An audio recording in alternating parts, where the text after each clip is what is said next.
What's up, Michigan? More specifically, the high school football fans of the Great Lakes State. It is Final Four time here in the Mitten.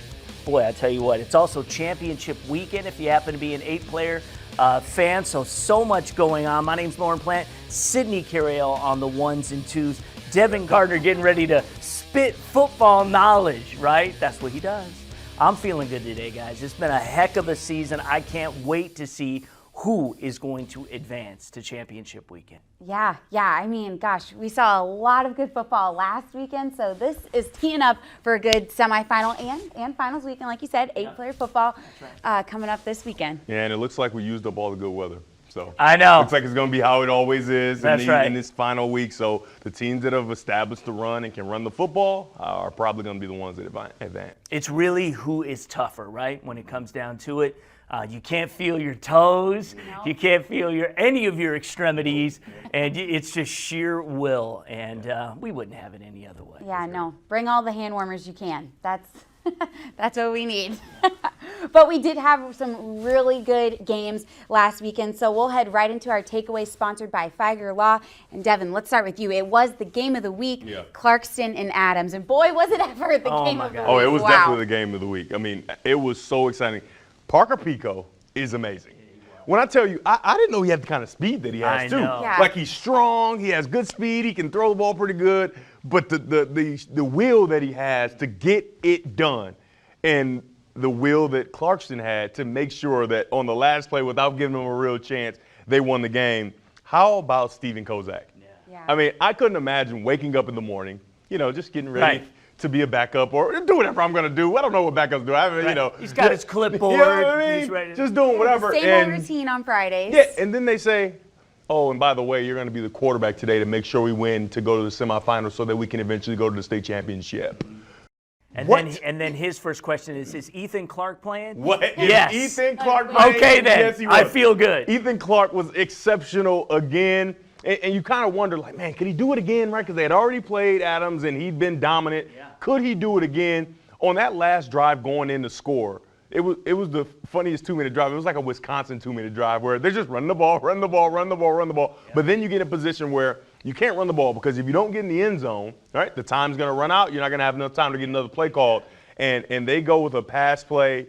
And I think everybody in the stadium was surprised, and it was a completion for a touchdown, and on the call, the throw of his life. And it is the throw of his life. I'm sure he waited all this time in his life to be the quarterback, and it never materialized, right? It was never going to happen. And then at that moment, he got his opportunity, and he took advantage. That is what high school football is all about. And I think that's why Michigan football has been so good this year. Stories like that and plays like that. But now, Clarkston and those beautiful wing helmets that they wear, they're going to have to gear up and get ready to go play Mason McKenzie in Caledonia, who's had another amazing season. I mean, it doesn't get any easier for either one of these teams, and I'm excited to watch the Ethan Clark show versus another talented quarterback in Mason McKenzie. Yeah, we'll dive more into that game a little later in our show, but the Clarkston-Adams game, awesome. That was one of the best games we see. Big-time players make big-time plays. That's it. Or players that weren't that big time, still make big time plays. And then showing that they're big time now. Yeah. Big time programs, both of them. Yeah, really, definitely. Really and so, Lorne, we also had another big game, upset, if upset. you will. It was. The Fighting Caden Hardys. Talk about big time plays happening here. I know. I'll tell you what, Birmingham Groves, you have to give so many props to for how they've been able to play themselves into the Final Four because in football, it was looking bleak. Yeah, I know. And I'll tell you what, in football, it's so often, and this happens in the playoffs, you know this, one play can change the entire trajectory of a season, right? So if you look back to the district final, Groves was leading Seaholm by a couple of points late in the game. Seaholm drive the field. The ball pops loose on the one. Groves sophomore Aiden Lang pounces on the ball. Groves goes on to win, right? Huge moment for that young man. So let's move forward to this past weekend. Lang gets banged up, right? He's expected to be out there, missed a lot of time in the game, gets back out there for the final drive as Franklin had one last shot to try and win the game. Who makes the game-saving interception? I don't know, Lauren. Who? Aiden Lang. Aiden Lang. So congratulations to him. And again, like what Kozak did for Clarkston, this kid stepped up, somebody who had not been expected to do so, and that's how you survive and advance in this in the high school playoffs. So, but one thing I think we should say. Groves went 2-7 last year. They were 3-6 the year before, but we forget this is a program that really is not far removed from success and Final Fours. In fact, this is the third semifinals appearance in 7 years. 2018 and 2016 were the others. That's really good. They proved it. Despite starting the season 4-3, they've won 5 in a row.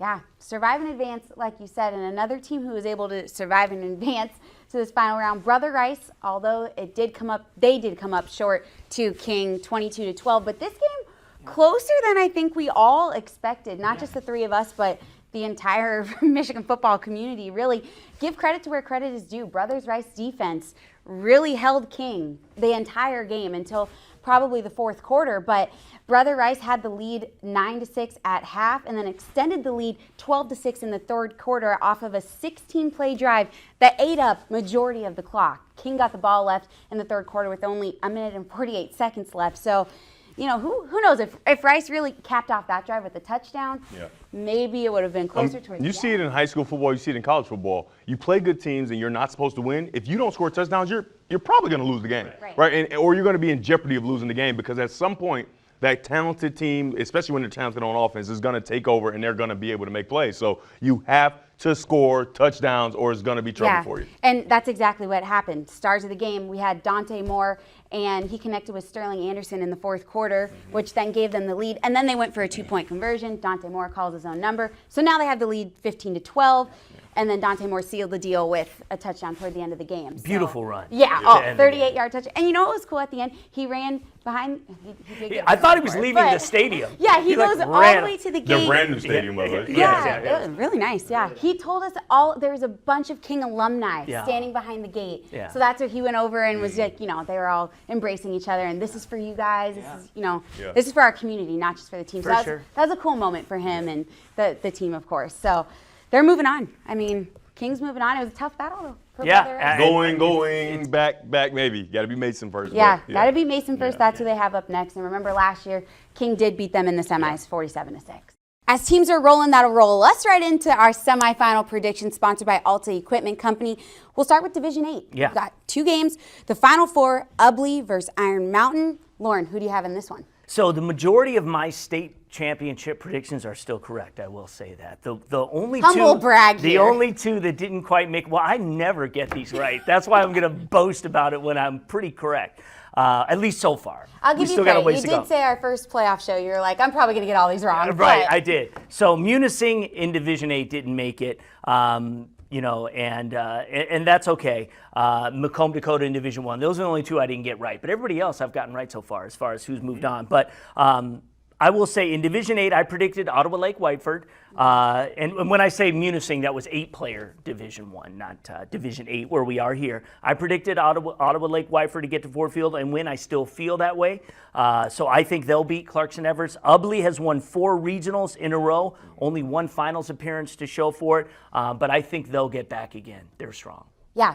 I have to say, I do love me some Ubley Bearcats because I covered them at ABC 12. And yeah, like you said, they're 12-0. Again, they made it to the semifinals every year since 2019, but haven't quite got over that hump. So maybe this year is the year. But those are 2 good games in Division 8, Ubley versus Iron Mountain, and then Clarkston Everson versus Ottawa Lake Whiteford. Moving on to Division 7, we have New Lothrop going up against Traverse City St. Francis. And then on the other side of the bracket, Napoleon versus Jackson Lumen Christi. So 2 really good games there. What do you guys think in this division? So Traverse City St. Francis has been my pick to win Division 7 since the beginning. It will remain that way. Nothing has derailed that. They just beat Ithaca 63-0. Oh, boy. Yeah. So it's a lot of points for not that many. Shout out to my Ithaca boys, though. I know. So, yeah, good season, Ithaca. Unfortunately, it had to end there. But They again, have that stadium, though. yes, they do. Stadium. And a lot of teams have fell victim to Traverse City St. Francis this year. So, and I'll tell you what, New Lothrop is good. I just feel the Gladiators are the best team in D7. Jackson Lumen Christi needed a lot of luck to get them into the semis, beating Lawton 7-6, but they did that. Napoleon is having their best season ever. In fact, it's their best season in like 67 years. Oh, wow. But I'm pulling for New Lothrop. Clint Galvez and his Hornets. Really good season so far. They really lost 2 games in the middle, but then rebounded since then. And fun fact here, fun story with Clint Galvez. Every year he'll wear white pants on the first game of the season, opening day, which is fine because, that's in August. But if before Labor Day. Before Labor Day, right? If they advance to the state finals, he'll wear that same exact outfit, and it's just part of a little mojo thing he has going. It's only weird if it doesn't work. It worked in 2020, so he's hoping to wear those white pants again. What do you think about that, G? You know, You look perplexed. I'm not a white pants guy. He pulls them off. Yeah, I'm telling you. I don't know how true that is, but if it works, keep doing It's it. part of the system. It's only weird if it doesn't work. You can ask him himself. All right, but moving on to Division 6, we got Negaunee versus Reed City, and then on the other side, Grand Rapids West Catholic versus Clinton. Two big games here. Yeah, Grand Rapids West Catholic was my team to win Division 6. They are still alive. Thank you very much. Oh my gosh, should we just check this off every single and division? I still feel good about it. But Clinton comes in undefeated. They just beat last year's state finalist Warren Michigan Collegiate, probably the best charter school program ever. They were down 24-6 in the third quarter, came back to win that game. That's impressive. So Clinton is playing great, but West Catholic just beat last year's state champion in Lansing Catholic. So I feel that West Catholic is still the team to beat. Now, Negaunee is undefeated. Reed City with just one loss. Both teams can put up a ton of points. Negaunee's on top of the world. If you know where they're located, it's like up here. It's a 7-hour drive from here if you wanted to get to Negaunee. That's how far it is. Reed City is north, but only about 3 hours. Big Rapids area. Flip a coin to see who gets to Ford Field between that game, I feel. Yeah, well, we'll see if you're right on those coming up. And then in Division 5, We got Division Grand Rapids. This is Division Grand Rapids Catholic. Division Grand Rapids. That's what they should just start calling it since they just win it every They just rolling. Yeah, well, Grand Rapids Catholic Central is going to take on Gladwin, and then Country Day is taking on Frankenmuth. And I got to say, I'm pulling for Frankenmuth. ABC 12 viewing area, but they are 12-0, and their defense has been really good this year. The most points they've given up in a game this season, 16. Yeah. That's it. So hopefully they can roll that right into Ford Field. Grand Rapids Catholic Central is the best team in this division, arguably one of the best programs. If you had to give like a program of the last decade, they would be right at the top when you pick them. They've won 5 of the last 6 state championships. 3 of those were in Division 4, but they're in 5 now. Now the Gladwin Flying G's. Oh yeah, what a right? name. Flying G's. One of the best mascots probably. Undefeated for the first time since 1979. Wow. Didn't get a chance to compete for a state title back then. It was kind of weird how you got into the playoffs. I don't see them getting that chance this season because Catholic Central's is too good. But Country Day won a D4 state title a couple of years ago. Their only losses were to D2 teams in South Lyon and Brother Rice this season, and Traverse City St. Francis, we just talked about, is so good. Losing to them is not anything to worry about. Particular Frankenmuth undefeated, rolling. Give me some of that all-you-can-eat fried chicken and all the fixings. I like the Eagles. You do? I do. Wow, I'm shocked. I think they'll lose to Grand Rapids Catholic Central in the championship, but I see what you're saying. But I like that chicken. Getting. I love that chicken. Try and get some chicken sent to you. That's right. Well, we are going to take a break and get some chicken right now. I'm just kidding. But we are going to take a break from our predictions, get into a little Anvil Award update and Mr. Football update, and then we'll come right back and get into our final divisions for our predictions.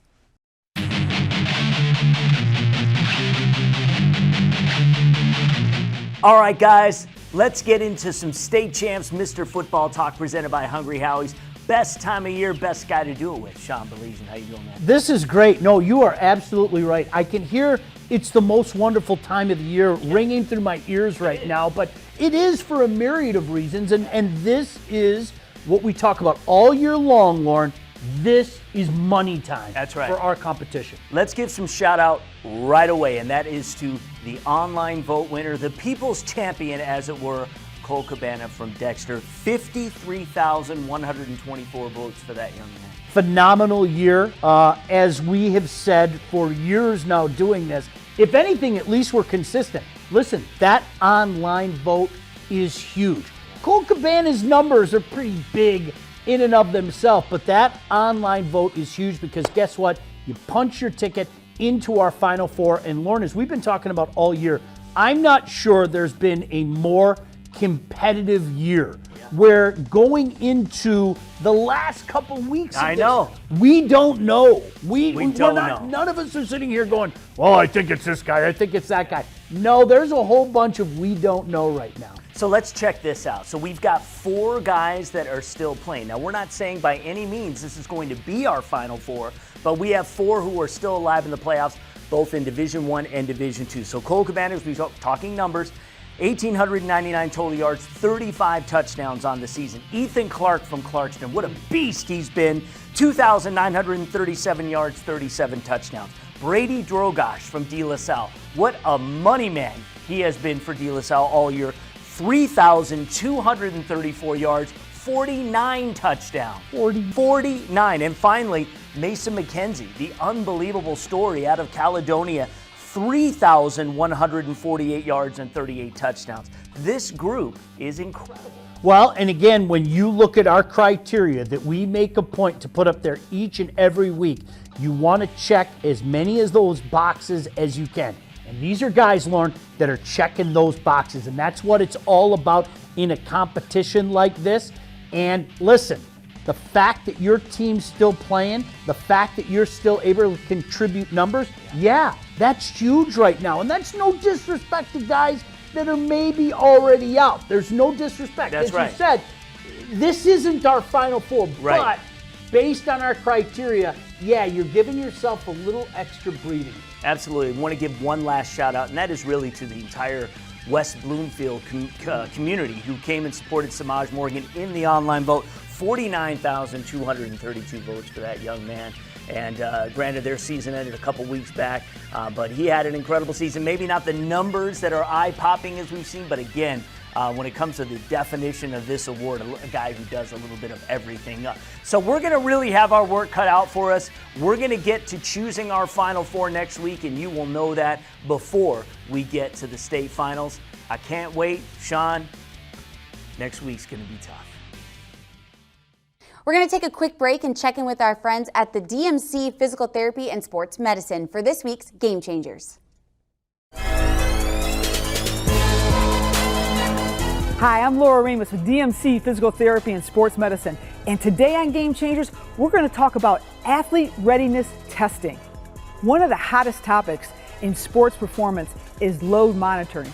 Load monitored training is being utilized for athletes on a day-to-day basis to determine how hard they should train or practice to help optimize their performance and prevent injury. So how can I, as a high school athlete, do load monitoring? Well, here are 3 simple tests. Hi, I'm here with Robbie from Notre Dame Prep High School, who plays basketball and soccer.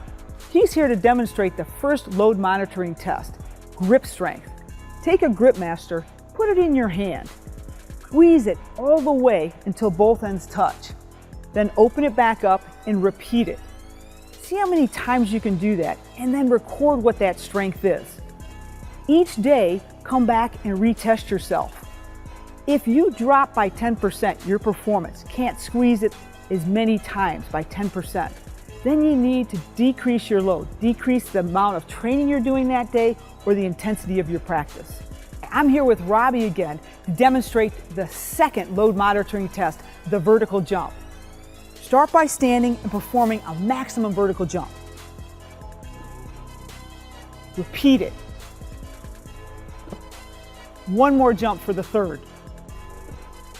Record the best vertical jump. Do this on a daily basis. If you notice a 10% or more drop in performance, you know the load is too excessive and either practice and or your training needs to be adjusted. I'm here with Owen from Notre Dame Prep High School who plays soccer. Owen's going to demonstrate the third load monitoring test, the 10-yard sprint. Set up so you're ready to time a 10-yard sprint. Go.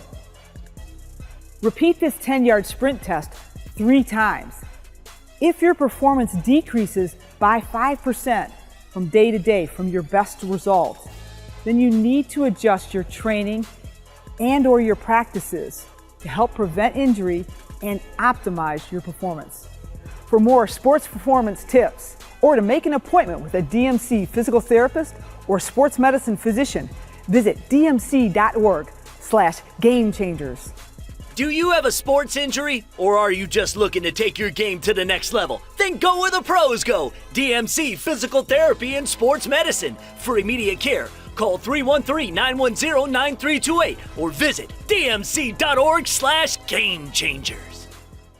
Entering its 26th year of excellence, applications are being accepted right now for the Detroit Athletic Club Foundation's Michigan Male and Female High School Athlete of the Year Awards. Not everyone qualifies, so listen closely. If you are a recognized first-team All-State athlete in a sport or projected to be one this school year, if you have at least a cumulative 3.0 GPA, and if you have demonstrated leadership through the school or as a community volunteer, we want you to apply. 6 male and 6 female student athletes will be nominated, with each being awarded $1,000 of college scholarship money. The winners will receive $5,000 each. The 26th Michigan High School Athlete of the Year Awards will take place at the incredible Detroit Athletic Club in downtown Detroit the evening of Monday, June 5th, and streamed live on the State Champs Sports Network. Nomination applications will be accepted through Monday, March 6th, and this is important. You cannot be nominated if you don't apply.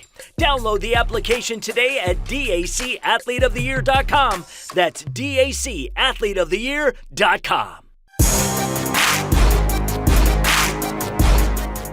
All right, ladies and gentlemen, we only have a couple more of these Anvil Award segments to do here before we crown this year's winner of the award, the 5th annual State Champs Anvil Award presented by Hungry Howie's. So Coach Beckler wasn't feeling terrific today, so we got him at home, but still wanted to give him an opportunity to weigh in on what's been going on right now. Of course, those of you who don't know, Michigan high school coach, Hall of Famer, and right off the bat, Coach, we have to announce that Clarkston's Kavanaugh Ditton is in the Final Four. He was a late entry into the Anvil Award competition. He's the all-time tackling leader for the Wolves, so congratulations to them. They're, of course, still alive after a thrilling win over Rochester Adams, but he won the online vote, so congratulations, Kavanaugh Ditton. You are into the Final Four. Now, as far as those who are still playing football this weekend that were in our top 10, besides Ditton, we had 4 guys left playing in the top 10. In the Anvil Award, we have 4 guys still playing. The 6'4", 250-pound defensive end from Cass Tech, Jalen Thompson. He's headed to Michigan State. The 6'5", 250-pound defensive end from Warren De La Salle, Mason Moragan. He's going to Illinois. And Kavanaugh Ditton, his linemate, the 6'3", 263 offensive and defensive lineman Cole Dellinger, who is also going to be a Spartan next year. He's still alive. Now, we're not saying that these are the guys that are going to be in our Final Four, but just in general, what are your thoughts on this group that's still playing football? Well, very good football players. I don't want to crush Clarkston, but the big reason they're still playing week 13 is because of that offensive line and that running back. They're averaging 41 points a game at Clarkston. However, their defense is giving up 30 points a game. So that's a little worrisome. But that offensive line and that running back for Clarkston are very, very good. And as far as Cass Tech and Jalen Thompson goes, they're only giving up 17 points a game, and they've really figured out some things the last few weeks defensively. They're playing a lot better, and so is Jalen Thompson. And then Warren De La Salle, Mason Moragan, their defense is almost lights out. They're only giving up 12 points a game the entire year. Yeah, they're unbelievable, and it's going to be real interesting to see who gets out of this weekend, who gets to Ford Field. You've coached, from my recollection, hopefully it's right, 3 Canton Chief teams into the state semifinals in your experience. You've won 1, you lost 2, and this weekend's going to be cold. I know you've played in some really cold ones, it's crazy. So what's the best advice you can give on preparation for this week? Well, it's still, you got the old saying, you got to dance with who brought you. You're here because of what you do and what you've been doing all season. So you don't need to reinvent the wheel so much. However, offensively, I think it's very important to add a few wrinkles You've got to play more aggressive on offense. That doesn't say be reckless and not take care of the football, but I'm talking about throwing play action pass more on first down, adding a screen play, a reverse pass, something to give your offense a spark and to hit a big play, because you're going to need it, because everybody's playing right now. They're good. They're coached up and they're going to be ready for you. And then defensively, as far as momentum goes, you've got to practice against the reverse and the reverse pass and put some of those plays in and make sure you've got contained and your safeties and corners are staying deep on those trick plays, because you don't want to lose momentum because you give up a trick play. So you got to be prepared for that. And then it comes down to third down. You've got to get off the football field. And that might mean it's 3rd and 7, and these quarterbacks can throw it and catch it. The receivers can catch it. You can't give up that boundary out on 3rd and 7. You've got to play press coverage and make them throw the ball deep and hit plays on the fade once in a while. Otherwise, you're just going to keep up giving up first downs. You just can't do that. And the other thing, put a new stunt in, a new blitz that, it's pretty sure that's going to get somebody home and get that quarterback hit. So you got to, keep doing what you're doing, add a few wrinkles, but it still comes down to blocking and tackling. That's right, and the men in the trenches are the ones that are going to have to get it done, especially when it's cold. So we're going to see how our final 4 who are still alive will do this weekend. Next week, we're going to make it official. We'll pick the final 4. We know already that Kavanaugh Ditton is in the final 4, winning the online vote. Congratulations to him. We'll choose the other 3. It's going to be a tough decision, but we will do it. We're just the men who can do that, as well as the rest who are on the committee. So we'll see how it plays out. Enjoy this weekend. Continuing on with our semifinal predictions, sponsored by Menards in this segment. But before we get to that, we are going to touch on 8-player finals, which is this weekend. So we got some good stuff there. In Division I, Martin versus Merrill. What do you guys think of this matchup? Well, since Merrill beat my pick for the 8-player Division I you're finals, finally out of the pick. I know, exactly. Took care of Munising, another M school. I think that Merrill will beat Martin. The Vandals are undefeated this year. Martin is not. I feel very confident on, if you want to talk about the other game, D2, that Powers North Central, who has taken on Mendon, that they are not going to have a problem winning another state championship. They're unbeaten. A defense that has only given up 41 points all season. 41 points all season. Yeah, that's that's amazing. They played 13 games, and because they're in the championship in 8-player. But I don't know what's up with all the M's. Martin, Merrill, Mendon, Marion, that's who won last week. Doesn't matter. PNC will get the hat trick, win their 3rd straight D2A title. Well, we will see if Lorne is right and who's going to hoist those trophies after this weekend. But I did pick Powers North Central, by the way. Oh, had to slide that in there. Just humble bragging rights here. But going back to our semifinal predictions, we'll go and jump to Division 4.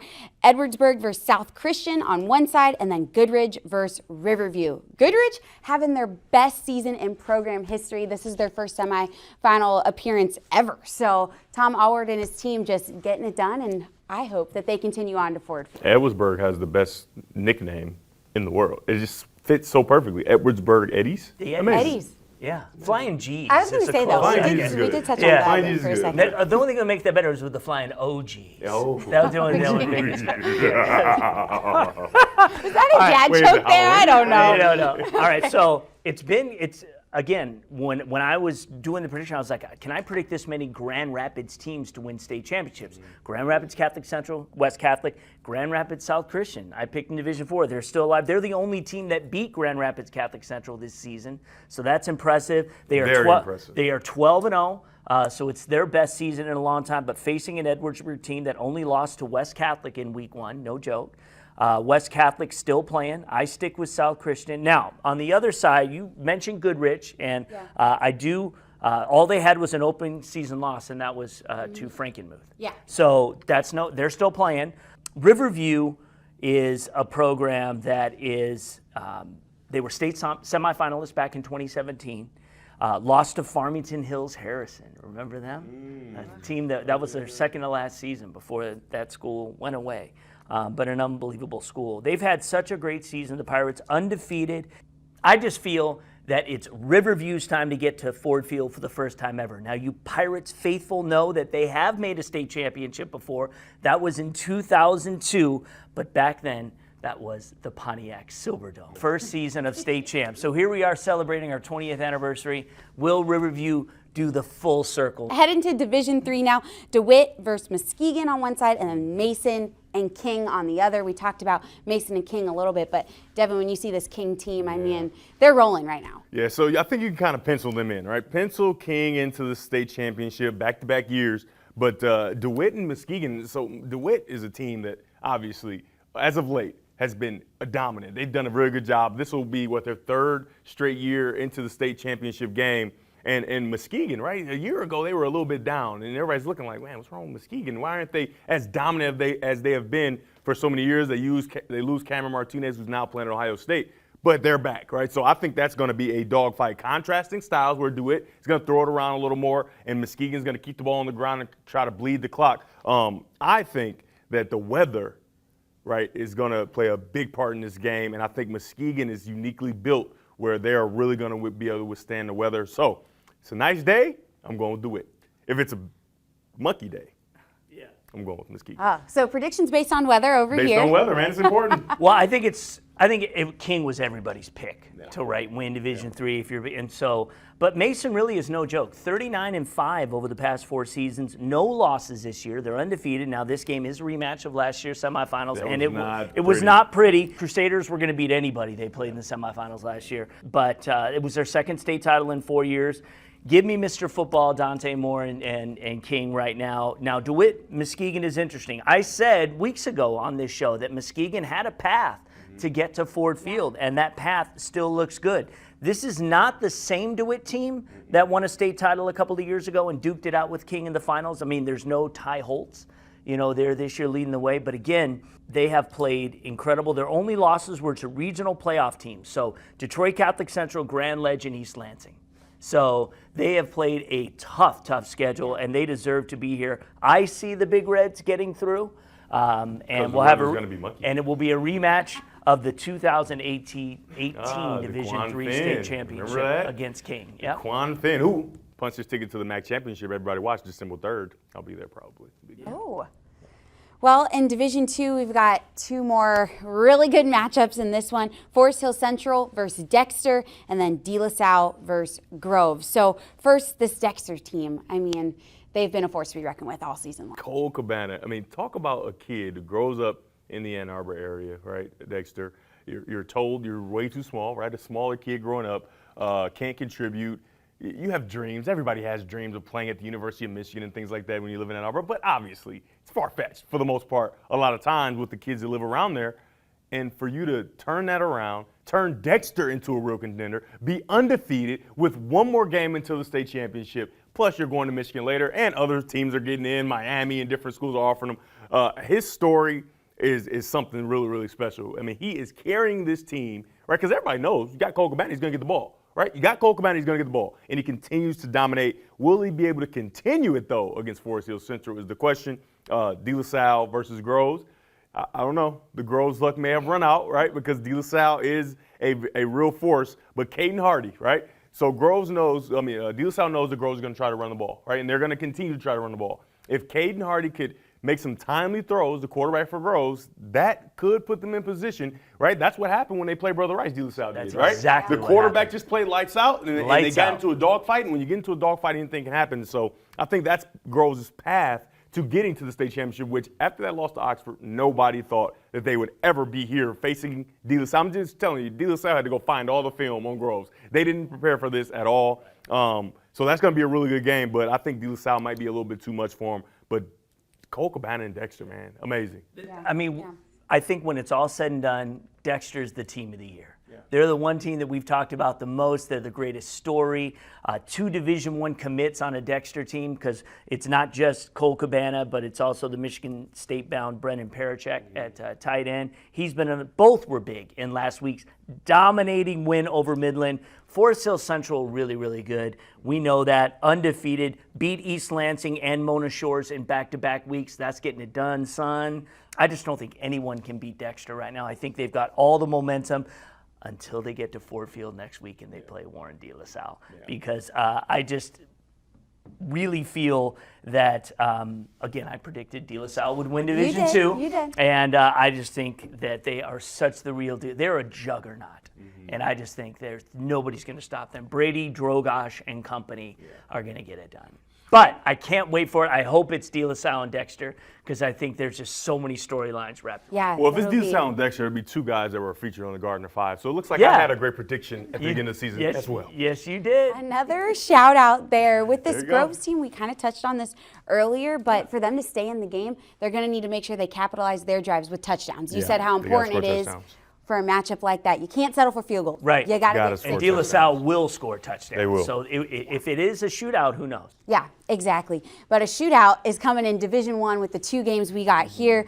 Clarkston versus Caledonia, and then we'll talk on the other one after this. But that Clarkston team we saw last week get it done. What do you guys think in this game? It's going It's to going to be a different kind of shootout, right? One side is going to be running the ball, and it's going to be home run hitting plays where it's just like, wait, how are they scoring so many points when they don't truly throw the ball? It's super effective, right? They can throw the ball, but they don't throw the ball a whole bunch. But the running game is amazing. They're big up front. And then on the other side, it's going to be some of the running game with the quarterback, but he can throw it, man. I mean, Mason McKenzie has been exceptional all year.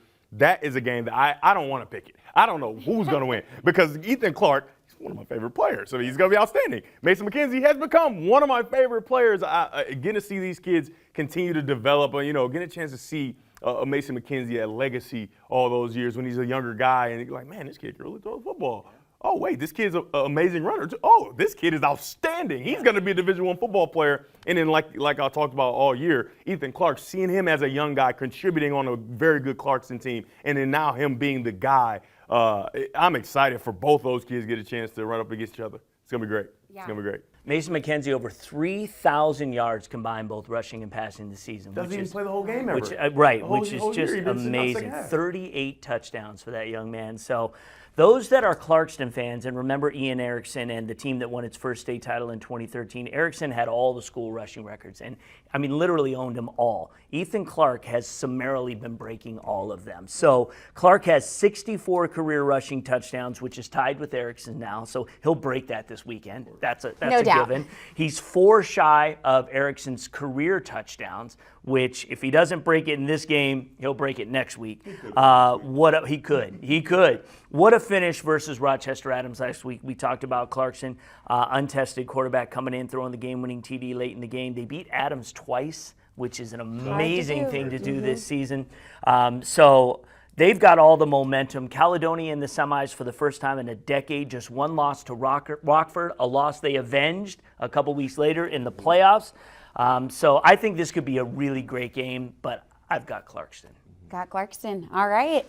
That is going to be a really good matchup, and so is Bally's Game of the Week this week, sponsored by Southeast Michigan Ford Dealers. This is going to be a good one. We know that one in Division I is going to be a good one, and this second game in Division I is really going to be a good one. We got Cass Tech versus Belleville. This is actually a Friday night special we got going on here on Valley Sports at 7 p.m., but you guys see these 2 teams. We've talked about these 2 teams all season long. Devin, you got a look on your face. What do you got to say? I called Cass Tech. I said, did. listen, guys, You did call do it. not let them in the playoffs. Yeah. Don't let them in the playoffs, because if they get in the playoffs, there's going to be trouble. There's going to be trouble. And now they got in the playoffs, and there's been a lot of trouble for teams that were, on paper, right, because of the records, significantly better teams than Cass Tech. But they found themselves a weapon in the run game. They found themselves a weapon in the young freshman, Corey Sadler. And I think that the dream continues. I think the dream continues. Cass Tech is a force to be reckoned with. They can run the ball. They're built perfectly for the weather. They can run the ball extremely well. They can stop the run. And they have a trump card in Corey Sadler. They've got the momentum. Right? Leishan Munfield. Remember I talked about that? Oh, hey, he's got to start running. I said that. He's got to start running. You got to start using your legs. And now he uses his legs, and he seems to be unstoppable. Timely throws when he needs them, but using his legs to get in and out of situations. And he's small behind the Like a line. You can't man really see him. possessed. Yeah, he's on been field really has good. been playing. He must have listened to Extra Point, took your advice, Just telling and you, then man. put it on the field. Put those legs in to use. Need Use them. a little extra push. Well, you know, this is the first time since 1989 that a state semifinal is being played on a Friday night.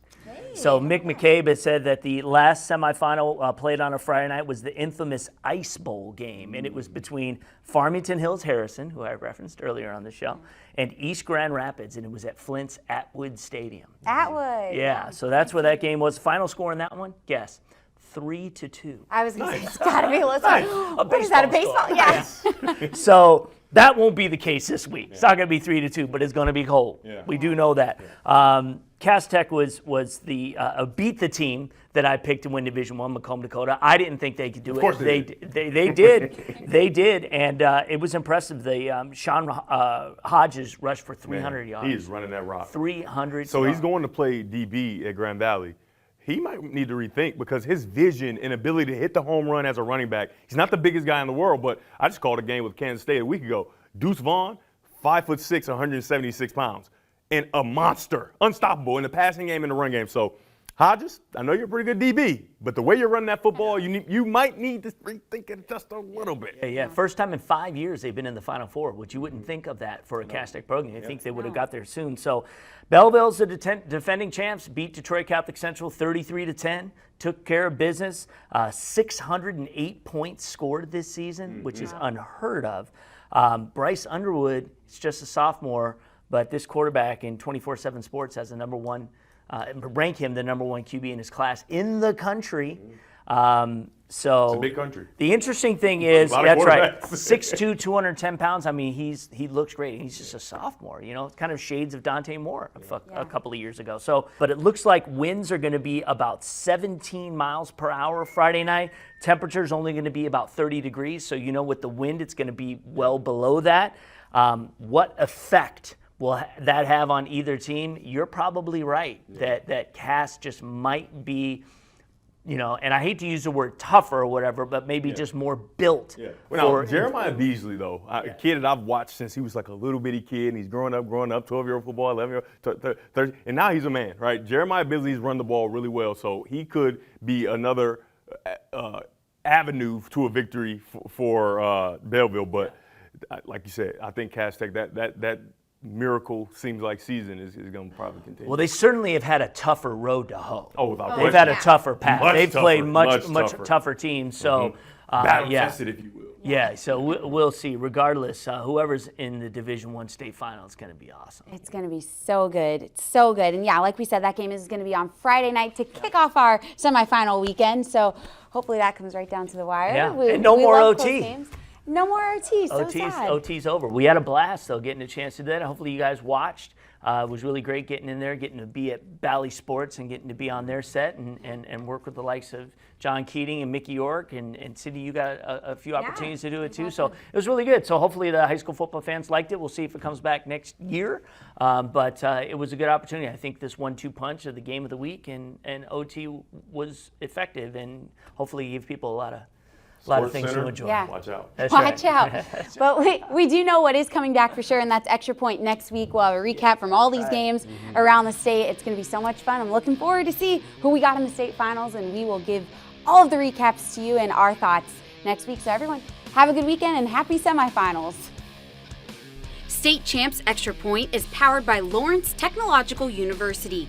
Visit L2athletics.com and recruit yourself. Extra Point is also brought to you by the Michigan High School Athletic Association, promoting the value and values of educational athletics. The Michigan Army National Guard, a proud partner of the MHSAA. The Detroit Medical Center Physical Therapy and Sports Medicine Pros.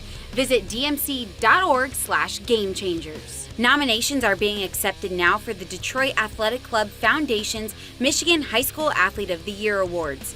6 females and 6 males will win a $1,000 college scholarship and be invited to the DAC in downtown Detroit on June 5th, 2023 to find out who will be this year's Athlete of the Year. Seniors only, and you can't be nominated if you don't apply. Find out more and download the application at dacathleteoftheyear.com. Alta Equipment Company, Michigan's #1 construction equipment provider with over 40 brands. Get the right equipment for your project every time. Hungry Howie's Pizza, famous for flavor. Feiger Law, nobody knows the law like we do. Menards, save big money on all your home improvement needs. And by the Southeast Michigan Ford dealers, think Ford first.